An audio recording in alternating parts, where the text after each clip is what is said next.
Good morning, Mark Soderberg with ADM Investor Services with your morning ag outlook for Tuesday, September 2nd. I hope everyone had a wonderful Labor Day holiday weekend. As we begin trade here for the week, we're down 2 to 3 cents in the corn, 10 to 12 lower in the beans, just making new session lows, 8 to 10 lower in the wheat, $3 to $4 lower in the meal, while bean oil prices are still 15 to 20 points higher. Friday's higher trade was led by a surge in speculative buying in corn. We had the funds buying almost 19,000 contracts for the session, while Friday afternoon CFTC report showed them purchasing nearly 34,000 contracts in the weekend and last Tuesday.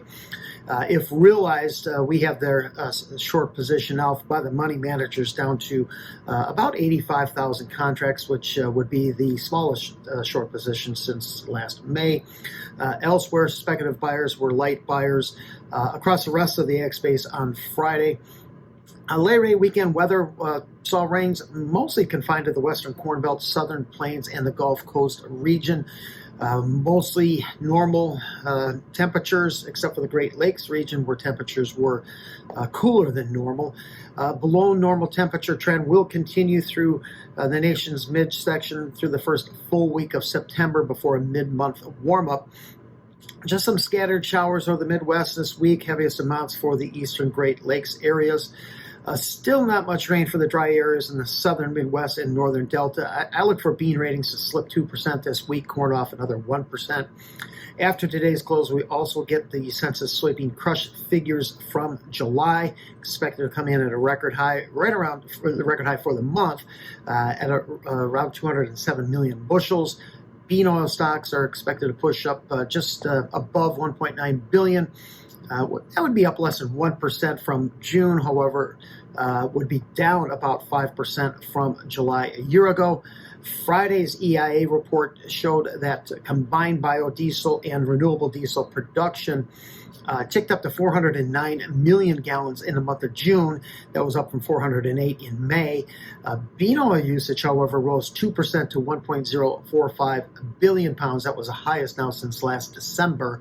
In the first 9 months of the marketing year, bean oil usage for biofuel production still down just over 11% versus a year ago. USDA forecast is down only 5.7%. So despite the recent uptick, I do look for that bean oil usage figure to come in below the USDA forecast at 12.25 billion pounds.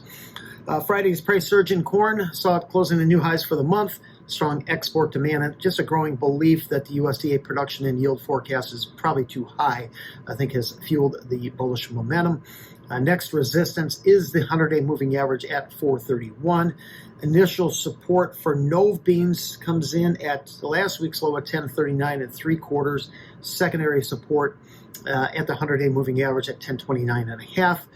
Friday's ruling from the Federal Appeals Court that the Trump administration's use of global tariffs were illegal certainly doesn't favor the U.S. as trade negotiations with China drag on. President Trump has called the decision highly partisan while vowing to appeal the ruling to the Supreme Court. Still no Chinese purchases of U.S. beans here on new crop, as they're now starting to extend coverage from South America out through to November. October oil bounced off its 100-day moving average overnight, that at 51.42. Meal fallen to a fresh 3-week low. New contract low in Minneapolis wheat, while both Chicago and Kansas City are still holding above last week's contract lows. Sava Econ is reporting Russia's export price for wheat dipped to $230 a metric ton at the end of last week. That was down $5 from the previous week, while ABARE raised their Australian production forecast about 10% to 33.8 million metric tons. Look for a similar increase from the USDA next Friday. Thanks for listening, everyone, and have a great day.